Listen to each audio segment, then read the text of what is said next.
नमस्कार, आप देख रहे हैं एक न्यूज 24 और मैं हूं आपके साथ सपना। तो आज की सबसे बड़ी राजनीतिक खबर कांग्रेस की ओर से आई है, जहां सांसद राहुल गांधी ने वोट चोरी का गंभीर आरोप लगाया है। प्रेस कॉन्फ्रेंस में राहुल गांधी ने कहा कि हाल ही में हुए चुनावों के बड़े पैमाने पर गड़बड़ी हुई है और मतदाता सूचियों में हेरफेर कर लोकतंत्र के साथ खिलवाड़ किया गया है। जी हाँ, उन्होंने यह भी दावा किया है कि उसके पास इस संबंध में ठोस सबूत है, जिन्हें वह जल्द ही देश की जनता और चुनाव आयोग के साथ समक्ष रखेंगे। राहुल गांधी ने पत्रकारों से कहा कि यह मामला सिर्फ किसी एक राज्य तक सीमित नहीं है, बल्कि यह पूरे देश में फैला हुआ है।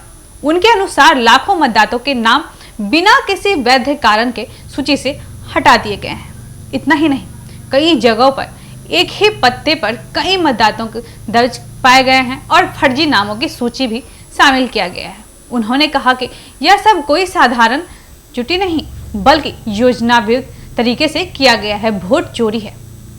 कांग्रेस सांसद के उदाहरण देते हुए उन्होंने कहा कि कर्नाटक से बेंगलोर क्षेत्र में बड़े पैमाने पर ऐसी गड़बड़ी मिली है। वहां हजारों मतदाताओं के नाम काट दिए गए, जबकि कई फर्जी नाम की सूची में शामिल किया गया। राहुल गांधी का आरोप है कि यह सब चुनाव आयोग की जानकारी और तकनीकी साधनों के इस्तेमाल से हुआ है। उन्होंने कहा कि इस काम के लिए सॉफ्टवेयर का प्रयोग किया गया, जिससे यह साफ हो जाता है कि यह कोई अकेले व्यक्ति का काम नहीं है, बल्कि इसके पीछे एक बड़ा षड्यंत्र है। प्रेस कॉन्फ्रेंस में राहुल गांधी ने चुनाव आयोग पर भी सवाल खड़े किए। उन्होंने कहा कि आयोग का लोकतंत्र की रक्षा करना चाहिए था, लेकिन उनकी भूमिका संगीन दिखाई देती है। उन्होंने सीधे शब्दों में कहा कि सीईसी लोकतंत्र के विषयों को बचा रहा है।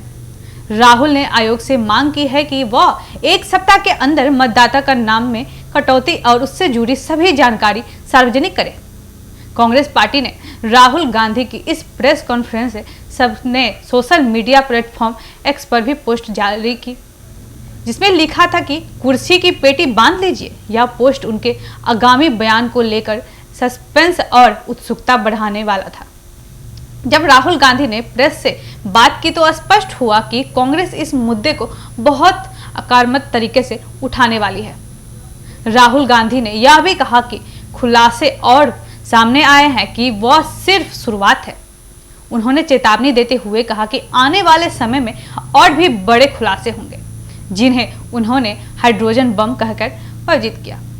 उनका दावा है कि जब ये सबूत सामने आएंगे तो देश अस्त व्यस्त रह जाएगा और यह साफ हो जाएगा कि चुनावी प्रक्रिया किस तरह से प्रभावित की गई है। दूसरी ओर चुनाव आयोग ने कांग्रेस और राहुल गांधी के सबूत पेश करने के लिए कहा है। आयोग का कहना है कि बिना ठोस प्रमाण के ऐसे आरोप लोकतांत्रिक संस्थाओं की साख को कमजोर करते हैं।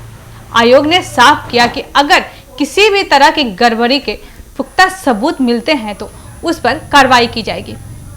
अब सवाल है कि राहुल गांधी कब और कैसे अपने सबूत जनता के सामने रखते हैं। क्या उनके दावे वाकई सच साबित होंगे या फिर सिर्फ चुनावी रणनीति का हिस्सा है? यह आने वाले समय में बताएगा। लेकिन इतना तय है कि इस बयान ने पूरे देश की राजनीति में हलचल मचा दी है और अब हर किसी की नजर इस मुद्दे पर टिक गई। इसमें आपकी क्या राय है, मैं कमेंट करके जरूर बताएं। ऐसे ही तमाम खबरों के लिए जुड़े रहे हमारे साथ एक न्यूज 24 से। धन्यवाद।